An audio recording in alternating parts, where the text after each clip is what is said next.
Hello viewers, আশা করি সবাই খুব ভালো আছেন। আবারও একটা নতুন ব্লগে আপনাদেরকে ওয়েলকাম জানাচ্ছি। আপনারা দেখছেন পিয়া ডেইলি, তো সঙ্গে থাকুন, দেখতে থাকুন আজকের ব্লগটা। এখানে ফ্যানের ব্লেডগুলো কত বড় বড় দেখুন, কেননা এখানে প্রচুর লোকজন একসাথে বসে আছেন যাতে সবার গায়ে হাওয়া লাগে। তো পৌঁছে গেছি হাওড়া স্টেশনে, ট্রেনে উঠেও পড়েছি। আজকে প্রচুর বৃষ্টি হচ্ছিল সন্ধ্যে থেকেই, তাই জন্য ভাবছিলাম যে যেতে পারবো কি না, এরকমই অবস্থা হয়ে গেছিলো।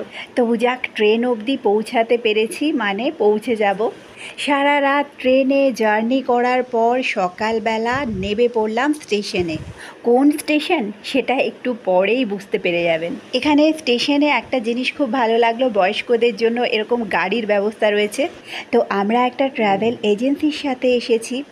হোটেলে পৌঁছে স্নান সেরে ব্রেকফাস্ট সেরে চলে এসেছি সি বিচে। এখন সময়টা সকাল 11:30। তবে সি বিচে প্রচণ্ড রোদ, খুব গরম, তাই জন্য বিকেলবেলা আবার চলে এসেছি। সকালবেলা বেশিক্ষণ দাঁড়ানোই যাচ্ছিল না, তো বিকেলে এখন সি বিচে একটু থাকবো, তারপর চলে যাব মন্দিরে। এতক্ষণে নিশ্চয়ই দেখে বুঝতেই পারছেন এটা পুরীর সি বিচ। আর এই যে দেখুন সেই পরিচিত দৃশ্য, উট ঘোড়া এইসব পরপর দেখাই যায় এই সি বিচে আসলেই। তো এখানে সানসেটটা দেখে তারপর আমরা বেরিয়ে যাব মন্দিরের দিকে, আর সেটা আপনারা পরের ব্লগে দেখতে পাবেন। তো বন্ধুরা, আজকের ব্লগটা এই পর্যন্তই।